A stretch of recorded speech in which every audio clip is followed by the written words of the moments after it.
Günümüzün reallıqlarından biri insanların psixoloqa getmək dəbidir. İnsanlar niyə psixoloqa gedirlər? Pulun çoxluğundan. Heç görmüsünüz ki, pulu olmayan adam psixoloqa getsin? Bu fikir həqiqəti tam əks etdirməsə də, əsassız da deyil. Əsas səbəb isə müasir insanın öz problemlərini özü həll etmək istəməməsi, öz yükünü özü çəkmək istəməməsidir. İnsan elə bilir ki, onun dolaşıq düşmüş ruhi halını psixoloq nizamlayıb düzəldəcəkdir. Bu inamla psixoloqa müraciət edən insan əvvəlcədən öz içindəkiləri psixoloqa söyləmək ruhuna köklənir. Bədbəxt bilmir ki, içindəkiləri küçədə gülümbacı nənniyə söyləsə belə eyni ilə yüngülləşəcək. Psixoloqların ilk uğuru bundan başlayır. Əgər buna uğur demək olarsa. Psixologiya ruh haqqında elm deməkdir.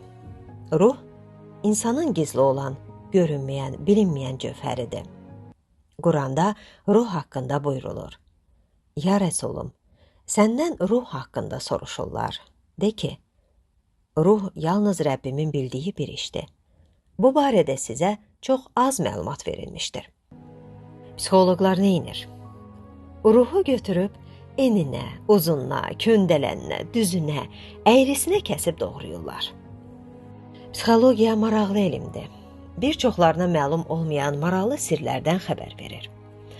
Bu maraqlı məlumatlardan xəbər tutan insan özünü hər şeyi bilmiş kimi hiss edir.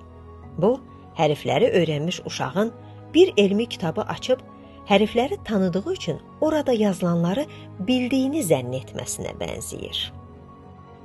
Maraqlı burasıdır ki, təkcə psixoloqlar yox, psixoloqa müraciət edən, cəmi 1-2 dəfə psixoloqla görüşən insanlardan bəzisi də özünü mükəmməl ruh bilicisi, insanları oxumağı bacaran biri hesab edir. Hamıya kəşfiyyatçı gözü ilə baxır. İnsanların danışığını, hərəkətini, davranışını analiz etməyə başlayır. Az qala hər bir insana psixoloji təcavüzkar gözü ilə baxırlar. Ümumiyyətlə, əksər hallarda bu insanlar büsbütün dəyişir. Daha əvvəlki insan olmurlar. Onlar söz eşitmək, öğüt götürmək qabiliyyətlərini demək olar ki, itirir. Beyinlərində yalnız psixoloqun öğüt nəsihəti hökm sürür. Buna səbəbi isə psixoloqların müxtəlif, əksər hallarda caiz, yəni icazəli, etik olmayan metodlardan istifadə etmələridir. Bunlardan geniş yayılan NLP, neurolingvistik proqramlaşdırma metodudur ki, beyinləri yumaq, istənilən ideyanı əvvəlcə şuur altına, daha sonra isə şuura təlqin etməyə qabildir. Bir Loğman haqqında oxumuşam. İstənilən xəstəliyi müalicə eləyə bilirmiş. Amma nədənsə cərrahi əməliyyat olunmuş xəstələri qəbul etməzmiş. Görünür, cərrahi əməliyyatı keçirmiş insanların orqanizmində hansısa dəyişiklik olur ki, bu da onun müalicəsinə mane imiş. Psixoloqa müraciət etmiş insanların halı da buna bənzəyir. Onlar daha dəyişmiş, başqa hala çevrilmiş olurlar. Psixoloqların insanlara aşıladığı, öz sərhədlərini qurmaq, narsis insanlardan, toksiki insanlardan, xoş təəssürat yaratmayan hər şeydən uzaq olmaq, öz həyatını yaşamaq, düşdüyün situasiyanı araşdırmaq kimi məsləhətlər insanları bu cür başqa hala çevirən səbəblərdir. Psixoloqların istifadə etdiyi başqa bir üsul vizualizasiyadır. Arzusunda olduğun nə varsa, şəklini bir lövhəyə yapışdırıb göz önünə qoymaq. Bank hesabı, səyahət, xoşbəxtliyin simvoluna çevrilmiş atılıb düşmək və bu kimi şəkillər. İnsanın özünün etməli olduğu bir iş yoxdur. Kitab oxumaq, idman etmək, evdə yer-yığış etmək və s. Bu tip şəkillər yer almır vizualizasiyada. Yığışdırılmamış yataq, tökülü bitən otaq və bu lövhə nə dərəcədə uzlaşır? Psixoloq istəklərin, necə deyərlər, göydən düşəcəyinə ümid əvəzinə, səhər tezdən oyanmağı, özünün və ev-eşiyinin səliqə səhmanına diqqət yetirməyi aşılasa daha düzgün olmazdımı? Yox, sanki insanın özündən heç nə asılı deyil, o ancaq arzu etməli və gözləməlidir. İnsanın problemlərində də onun heç bir günahı yoxdur. Hər şeyin günahkarı ətrafındakı narsistlər, toksik insanlardır. Özünün nə günahı ola bilər axı?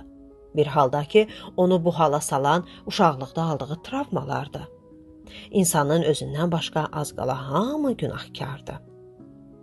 Gözəl bir fikir var. Axmaq başqasını günahlandırır.